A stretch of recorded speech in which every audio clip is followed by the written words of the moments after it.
Party మారే నాయకులపై YCP MLC Kudipudi Suryakumar fire అయ్యారు. వైసీపీలో ఉండి అన్ని విధాలుగా వాడుకుని ఇప్పుడు పార్టీ మారటం అన్యాయమన్నారు. నేడు కొంతమంది గడ్డి మిడతల మాదిరిగా పార్టీ విడిచి వెళ్తున్నారని విమర్శించారు. రాజ్యసభ సభ్యులు పిల్లి సుభాష్ చంద్రబోస్ మచ్చలేని నాయకుడిని అన్నారు.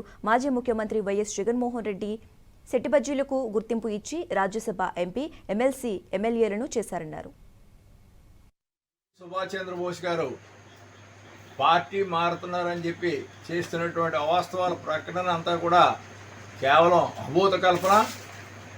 మీరు ఒకటి తెలుసుకోండి, మీరు ఇప్పటికీ 3 నెలలు పరిపాలనలోకి వచ్చారు, కానీ ప్రజలందరూ కూడా మిమ్మల్ని చీ అంటున్నారు. ముఖ్యంగా అబద్ధాలు ఆడటంలో మీరు మరి ఎంత గొప్పవారు అన్నది ప్రజలకు తెలిసిపోయింది. మీ పార్టీలోనే ఎంతో అద్భుతమైన లీడర్స్ని ఎలక్షన్స్ ముందు రాజ్యాధికారం మీదే, మిమ్మల్ని అందరినీ పెట్టి నేను పరిపాలన చేస్తాను, మీకు అధికారం ఇస్తానని చెప్పి మోసం చేసిన నాయకులు ఎంతోమంది ఉన్నారు.